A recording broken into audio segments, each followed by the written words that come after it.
El Foro de Solidaridad Árabe-Cubana llama para desenmascarar ante la comunidad internacional la salvaje política de Israel. La liberación de 19 prisioneras palestinas a cambio de datos sobre el soldado preso israelí Shalit. 3 soldados estadounidenses y otro británico pierden la vida en Afganistán. Buenas noches, bienvenidos a las noticias del canal Sirio Internacional. El encuentro solidario árabe-cubano concluyó en el complejo de Sahara en Damasco sus labores, las cuales duraron 2 días. Los congresistas dirigieron un mensaje de amor y estima a los líderes Bashar al-Assad y Raúl Castro por los grandes logros que realizaron a favor de sus pueblos y por desarrollar las relaciones árabe-cubanas en respaldo a las causas de los pueblos.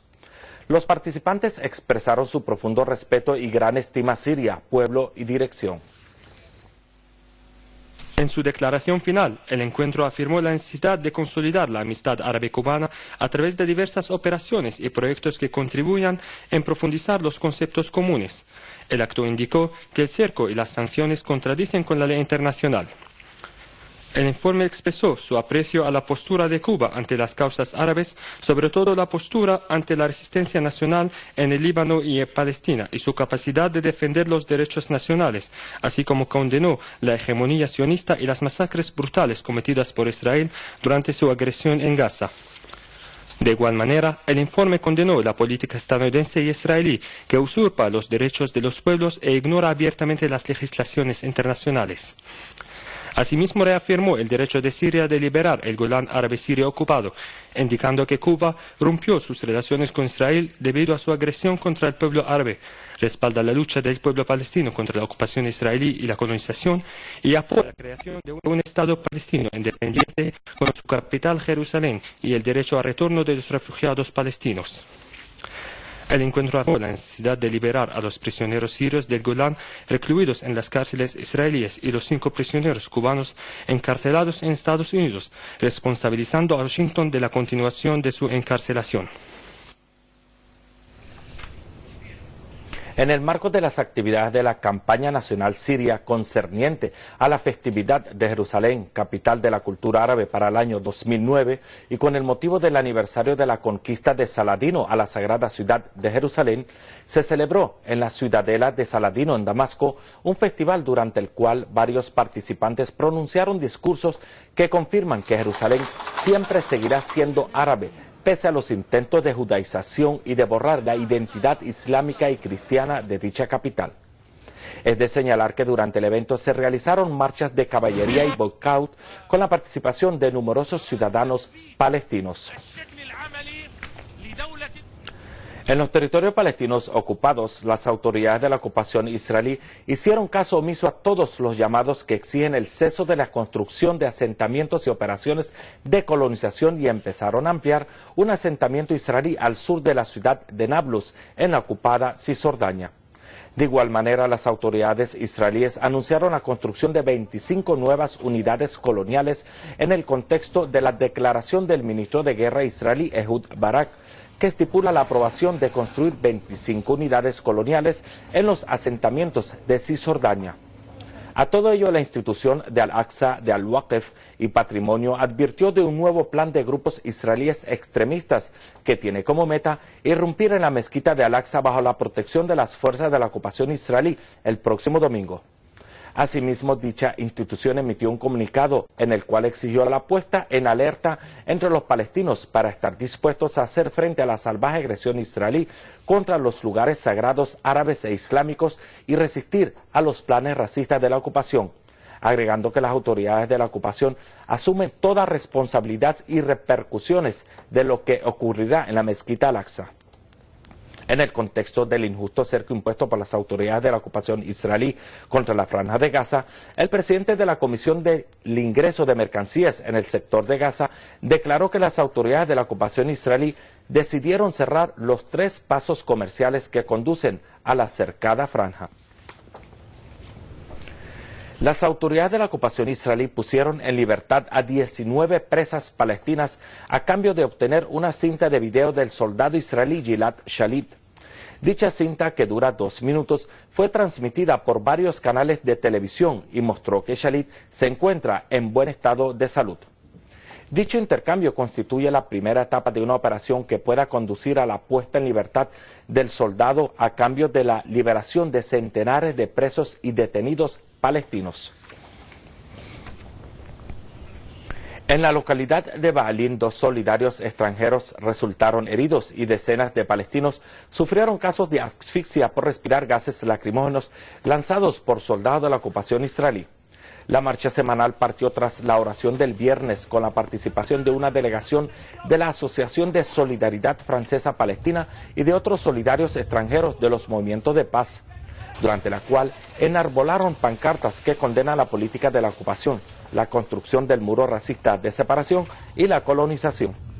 Por otra parte, decenas de solidarios extranjeros y una delegación de los líderes de la Iniciativa Nacional Palestina participaron junto a los habitantes de la aldea de Al-Mazara en su marcha semanal en pretexto por la construcción del muro racista de separación, donde las tropas de la ocupación les atacaron, impidiéndoles de continuar dicha marcha y llegar a sus tierras confiscadas. Como consecuencia del ataque israelí, varios manifestantes resultaron heridos. El Consejo de los Derechos Humanos de las Naciones Unidas aplaza la votación sobre las recomendaciones de la Comisión de Investigación al levantar el expediente de la agresión israelí contra Gaza a la Corte Penal Internacional. Israel, criminal de guerra, cometió crímenes de guerra contra la humanidad y utilizó armas prohibidas internacionalmente en Gaza.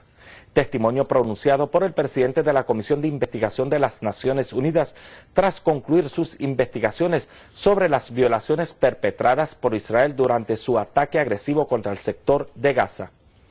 En su informe afirmó que si el gobierno y las autoridades israelíes no realizan sinceras investigaciones sobre Gaza que se armonizan con las normas internacionales durante un lapso de 6 meses, su última agresión, pues el Consejo debería transmitir el informe al fiscal general de la Corte Penal Internacional, porque es necesario rendir cuenta a los criminales. Se considera desastroso y elimina toda esperanza en instaurar la paz en Oriente Medio. En el capítulo 11 de nuestro informe hemos mencionado las repercusiones catastróficas que afectaron a los civiles palestinos a causa de los ataques israelíes, y hemos confirmado la inexistencia de ningún objetivo militar que justifique a esos ataques. Eso constituye un castigo colectivo y un crimen de guerra. La aviación bélica israelí reanudó su violación a la soberanía y espacios libaneses, donde 2 de sus aviones realizaron vuelos circulares provocativos sobre varias regiones libanesas. Según un comunicado de la Dirección de Orientación de la Comandancia del Ejército libanés, 2 aviones militares israelíes violaron el espacio aéreo libanés por la tarde de ayer, procedentes del mar, enfrente a la localidad de Shakka, efectuando vuelos circulares sobre las aguas territoriales libanesas, comprendidas entre Shakka y Beirut, para dirigirse posteriormente en dirección a los territorios palestinos ocupados. En Irak, el ejército de la ocupación estadounidense anunció la muerte de uno de sus soldados al haber sido blanco de fuego abierto contra el campamento militar Liberty, situado dentro de la base Victory, situada en las proximidades del aeropuerto de Bagdad, ascendiendo así a 4.348 la cifra de las bajas entre las filas del ejército norteamericano desde el inicio de la invasión en el 2003. Al mismo tiempo, una fuente de la policía en la provincia de Diyala anunció que un grupo de armados atacaron una peluquería en la localidad de Al-Jales, asesinando a su propietario, mientras que otros armados liquidaron a un oficial en el resuelto ejército iraquí en la región de Al-Saadiyeh, al norte de Bakuba. Tras el anuncio del ambiente positivo que prevaleció durante la reunión de Ginebra respecto al programa nuclear iraní con fines pacíficos, una fuente en la Agencia Iraní de Energía Atómica pronosticó la llegada del director general de la Agencia Internacional de la Energía Atómica, Mohammad Al-Baradei, a Teherán a partir del próximo sábado. Es de señalar que el presidente estadounidense Barack Obama calificó de constructivas las conversaciones sostenidas entre Irán y los 6 países potentes en Ginebra. Y en nuestra última noticia tenemos que en Afganistán el ejército estadounidense anunció la muerte de 3 de sus soldados y la herida de otros 2 por ataques separados en el sur y el este del país. Asimismo, el Ministerio de Defensa británico anunció la muerte de un soldado de las Fuerzas Aéreas Británicas por una explosión en el sur del país. En este contexto, el comandante de las fuerzas estadounidenses e internacionales en Afganistán, general Stanley McChrystal, calificó de peligrosa la situación en Afganistán. Por otra parte, el actual comandante de las fuerzas internacionales en Afganistán advirtió de que los esfuerzos de las fuerzas internacionales no son capaces de lograr la victoria de manera infinita.